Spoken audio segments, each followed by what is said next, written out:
मैं जा रही हूँ कर्ण, परंतु जिस प्रकार एक दीपक के बुझ जाने से प्रकाश नहीं मरता, एक फूल के मुरझा जाने से उपवन नहीं मरता, उसी प्रकार एक सही यात्रा के तुम्हारे जीवन से चले जाने से तुम्हारी यात्रा समाप्त नहीं होगी।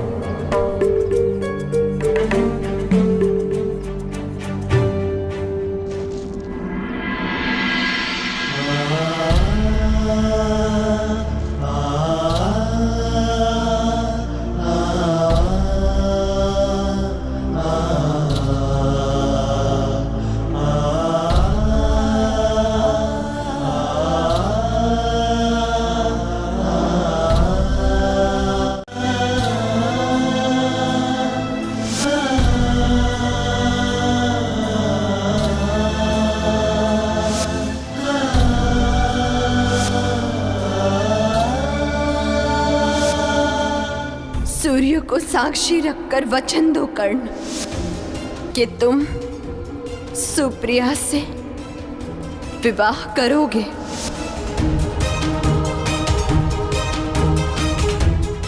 इस बार कुछ मत मांगना।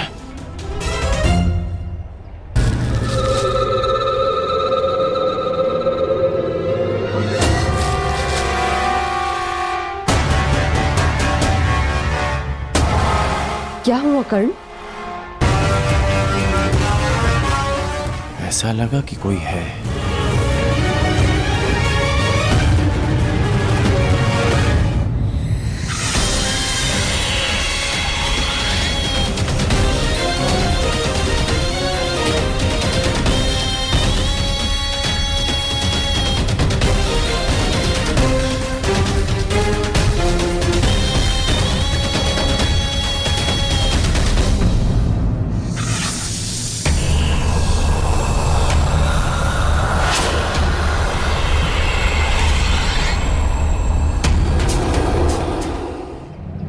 बताओ वृषाली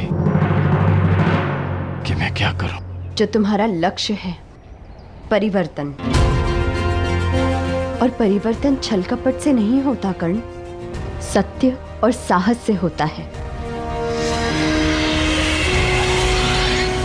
और कभी कभी इसका प्रारंभ अपनों से, अपने मित्रों से भी होता है। और यदि तुम्हें लगता है कि तुम्हारा मित्र कोई अनुचित कार्य कर रहा है, तो तुम्हारा धर्म है उसे रोकना, क्योंकि यही परिवर्तन की मांग है।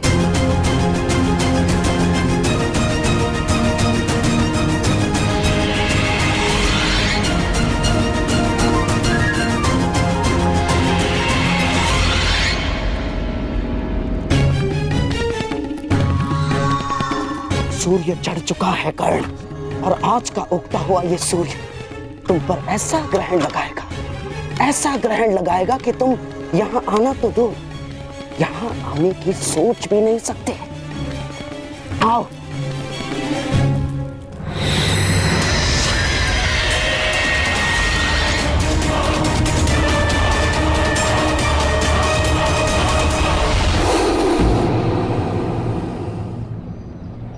क्या हुआ?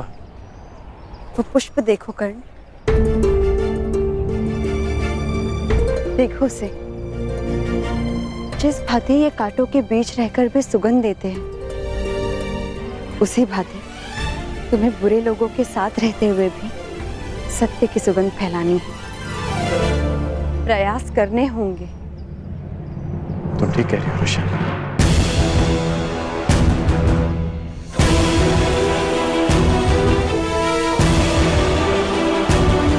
तो अब तुम क्या करोगे?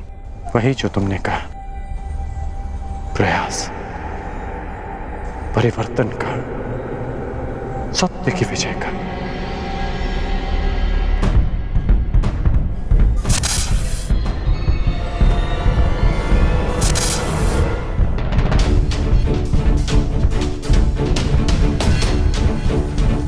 लगता है पांडवों का आगमन हो चुका है। हस्तिनापुर के द्वार पर उठा ये नाद इसका संकेत है। मुझे अपना कर्तव्य पूरा करने जाना होगा वृषाली। धन्यवाद वृषाली, मुझे मार्ग दिखाने के लिए। कुछ बातें और कुछ नाते कभी नहीं बदलते।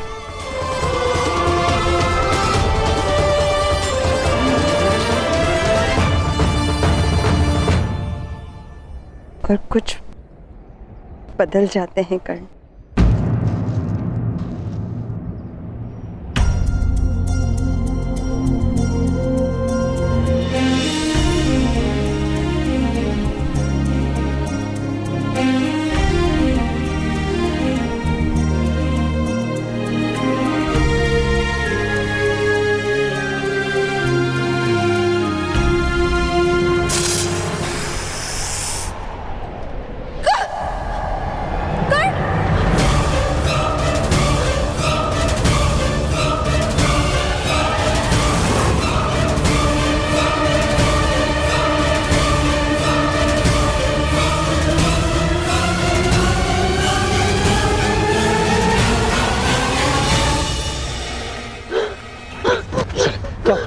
वैशाली आंखें खोलो, क्या हुआ?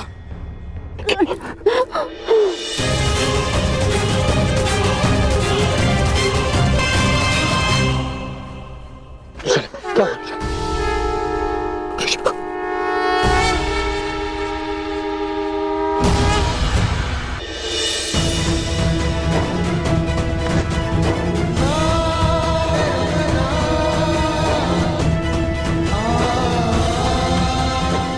जितनी इतनी मेरी परीक्षा ले रही है। क्या तुम और वहां पांडव, मगर मैं इस परीक्षा में खरा उतरूंगा।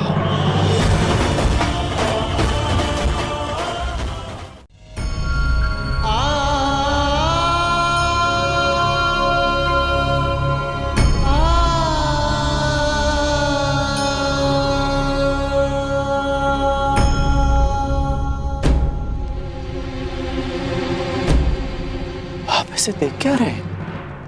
वृषाली का उपचार प्रारंभ कीजिए ना। उपचार लक्षण देखकर किया जाता है कर्ण।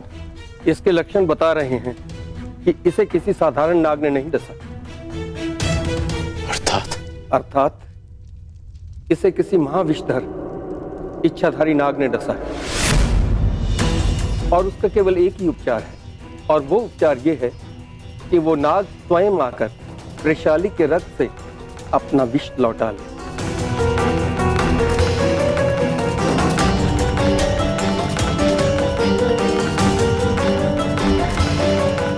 मैं 2 प्रहर तक वृषाली को जीवित रख सकता हूँ। तब तक उस नाग ने आकर अपना विष नहीं लौटाया तो मैं कुछ नहीं कर पाऊंगा। यदि ऐसा है तो आज उस इच्छाधारी नाग को अपनी इच्छा के विरुद्ध वृषाली का विष हरना होगा।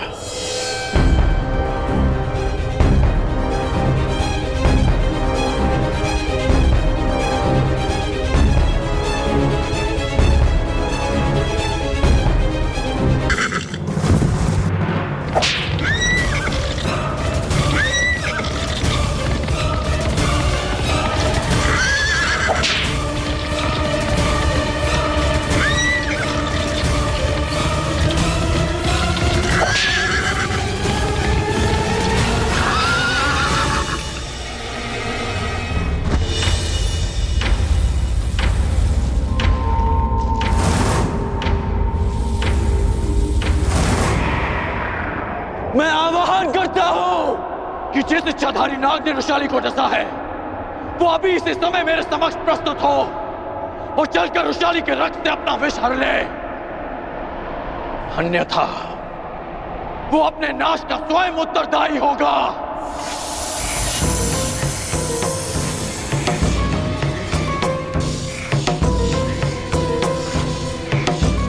मैं अंतिम चेतावनी दे रहा हूं,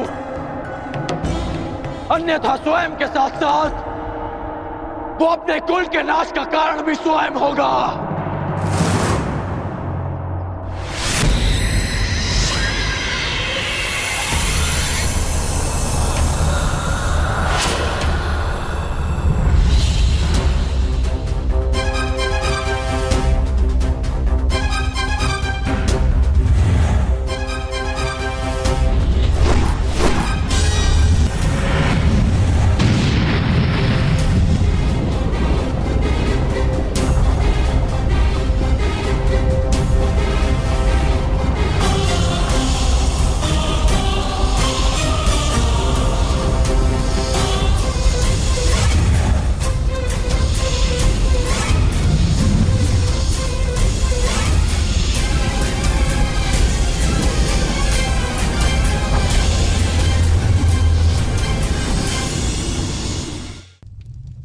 आशा है कि सम्राट को अपने स्वागत में की गई ये प्रस्तुति भाई होगी और विश्वास है कि उन्हें अगली प्रस्तुति और भी श्रेष्ठ लगेगी।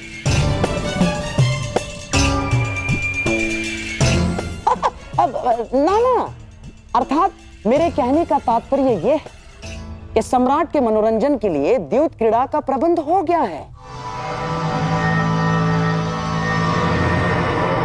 और महाराज धृतराष्ट्र की यह मंशा है कि आप द्यूत भवन की ओर प्रस्थान करें।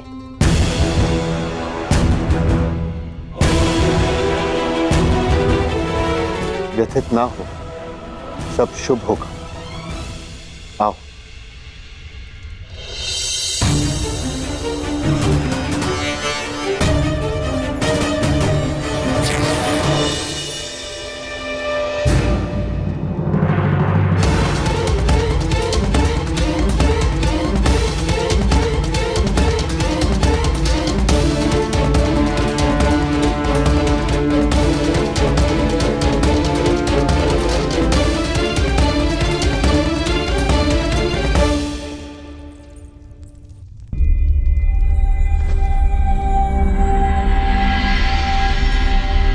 ये क्या हो गया? अब ये वस्त्र पहनने योग्य नहीं। पुत्री, मैं तुम्हें नए वस्त्र देती हूँ। आओ।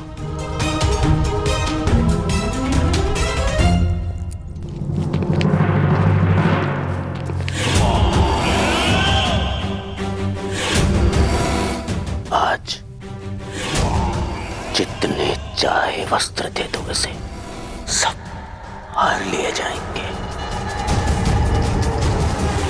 आज सभा में वस्त्रहीन की गई द्रौपदी भविष्य में वस्त्र पहनकर भी कभी किसी से दृष्टि नहीं मिला पाएंगी।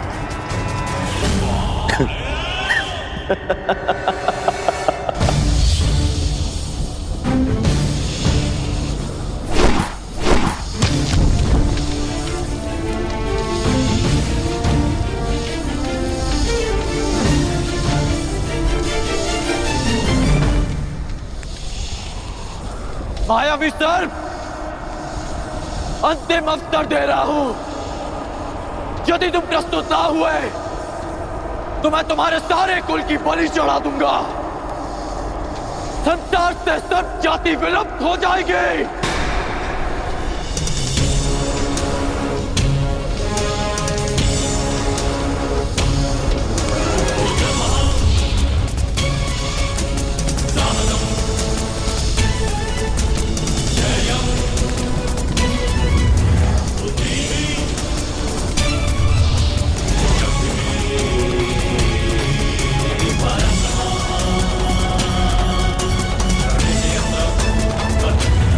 रुको धनुधारी,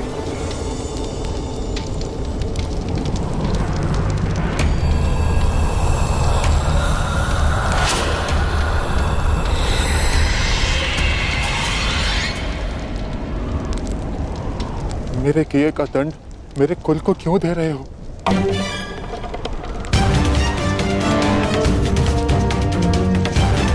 वैशाली को क्यों दंड दिया तुमने? अपनों की सुरक्षा की बात आई तो हृदय कांप उठा। ये नहीं सोचा कि जिसे डसा उसके भी कुछ अपने हैं। अधिक समय शेष नहीं, मेरे साथ चलकर वैशाली के रक्त से अपना विष हर लो, अन्यथा अपनी आंखों के सामने अपने कुल का विनाश देखो।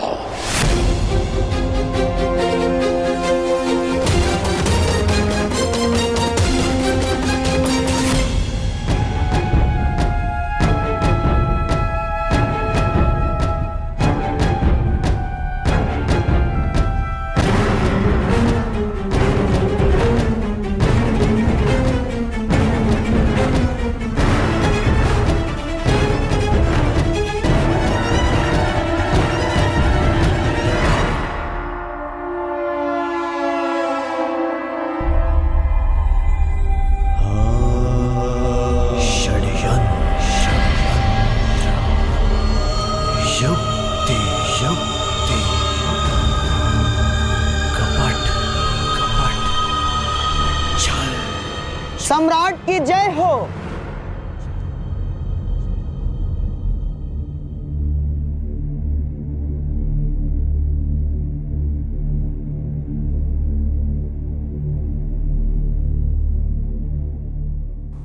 हस्तिनापुर की ओर से मैं शकुनी आपका स्वागत करता हूं। सम्राट ने राजसूय यज्ञ में सारे आर्यव्रत का सत्कार किया। आज हम भाग्यशाली हैं कि इंद्रप्रस्थ के सम्राट युधिष्ठिर का सत्कार कर रहे हैं। हस्तिनापुर साक्षी बनेगा दो भाइयों के बीच खेले गए इस युद्ध का। इस सभा में उपस्थित प्रत्येक व्यक्ति इस भव्य सत्कार को कभी भूल नहीं पाए। तो प्रस्तुत है आज तक के इतिहास की सबसे बड़ी, सबसे रोमांचक, मनोरंजक द्यूत क्रीड़ा। ऐसा खेल ना इससे पूर्व कभी खेला गया है, ना कभी खेला जाएगा। हम सबके जीवन का ये सबसे बड़ा खेल होगा।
मैं आपको वचन देता हूं सम्राट, न केवल आपके लिए अपितु यहां उपस्थित सभी व्यक्तियों के लिए ये खेल अविस्मरणीय रहेगा। आज सारी सभा ये खेल देखेगी और कल सारा संसार इसकी चर्चा करेगा।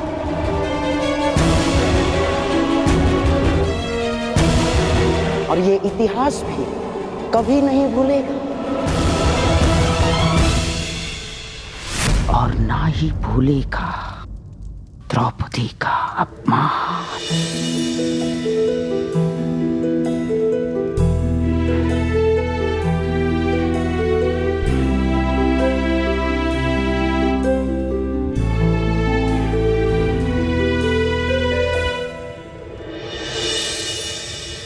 धन्यवाद अंगराज,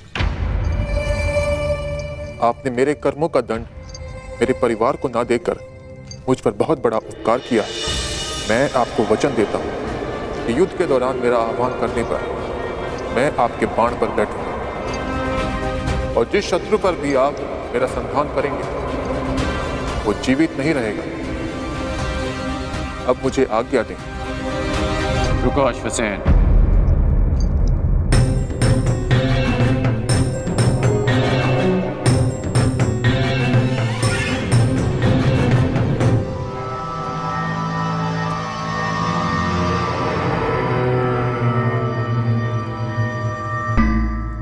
इतनी शीघ्रता क्यों है जाने की?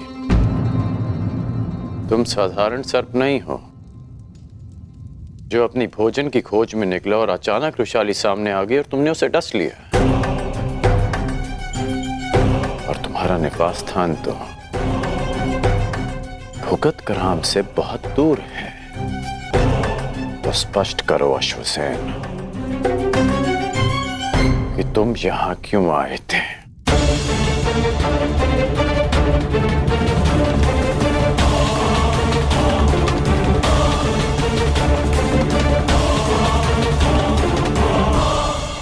कहीं तुम्हें शकुनी ने तो नहीं भेजा? आइए सम्राट, पधारिए। अपना स्थान ग्रहण करके मुझ पर अनुग्रह कीजिए।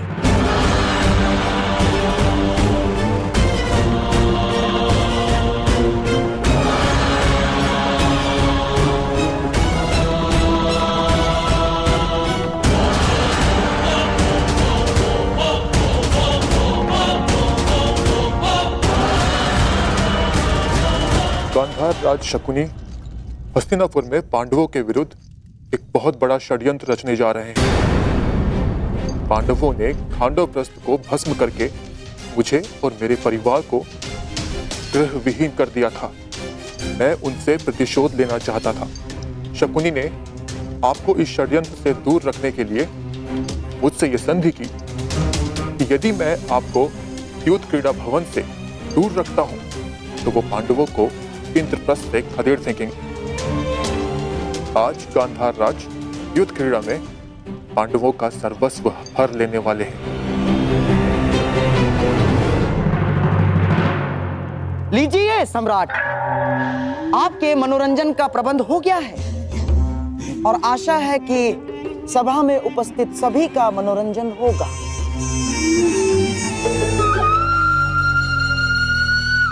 शकुनी, ना तुम मुझे युद्ध क्रीड़ा में सम्मिलित होने से रोक पाओगे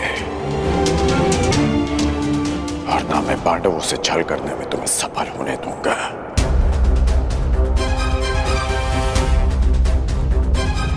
यदि पांडवों को पराजय मिलेगी तो वो युद्ध भूमि में, युद्ध में नहीं। मैं मेरे मित्र दुर्योधन का नाम इतिहास में कलंकित नहीं होने दूंगा।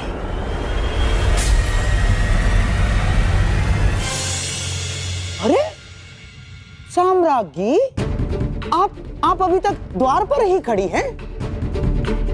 आइए, आपके बिना तो इस खेल में आनंद ही नहीं आएगा। आइए ना। मेरे कहने का तात्पर्य यह है कि आप भी इस खेल का आनंद उठाइए। आओ मेरे भांजो, भीम, नकुल, सहदेव, धनुर्धारी अर्जुन, आओ, पधारिए, पधारिए।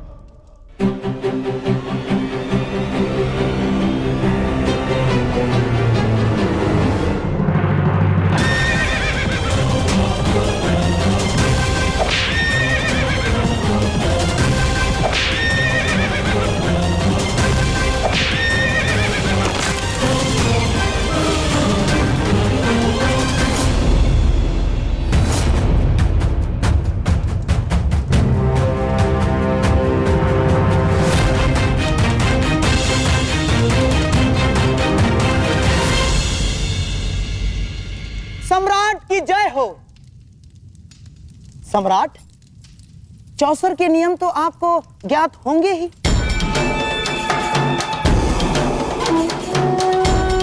क्योंकि आप तो चौसर के सर्वश्रेष्ठ खिलाड़ी हैं। परंतु हां, यहां उपस्थित सभी माननीय सभासदों में से कुछ चौसर के नियम नहीं जानते होंगे। इसीलिए प्रारंभ से पूर्व मैं एक बार फिर नियम समझा देता हूं।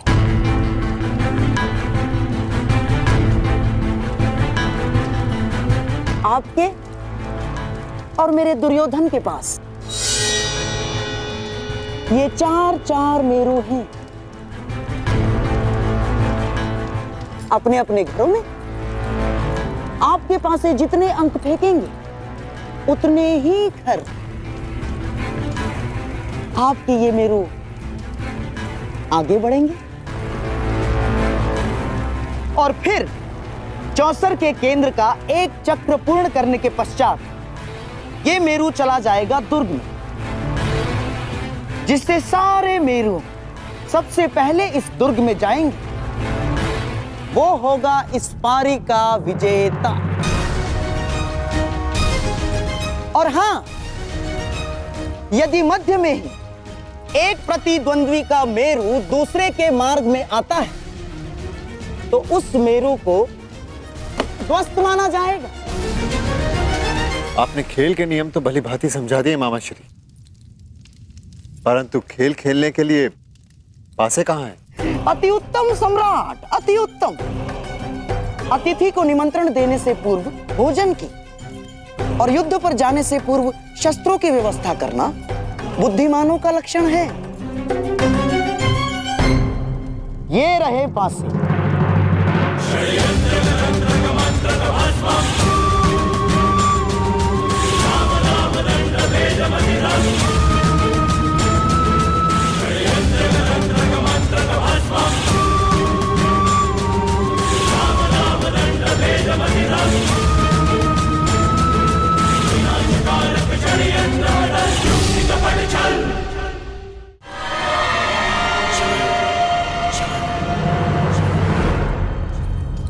ये लीजिए सम्राट, नूतन, नवीन, अभी तक एक बार भी फेंके नहीं गए, विशेष रूप से आज के खेल के लिए निर्मित हैं। अब आप अतिथि हैं और सम्राट भी, इसीलिए आज के खेल का पहला पासा आप फेंकेंगे।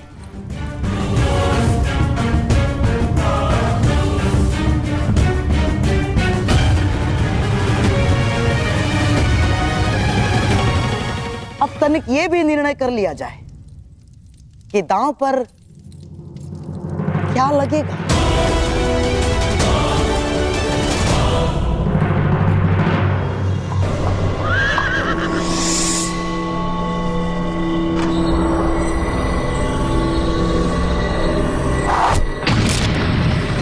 यदि सम्राट की आज्ञा हो तो पहला दांव 1-1 सहस्त्र स्वर्ण मुद्राओं के लिए हो। स्वीकार है।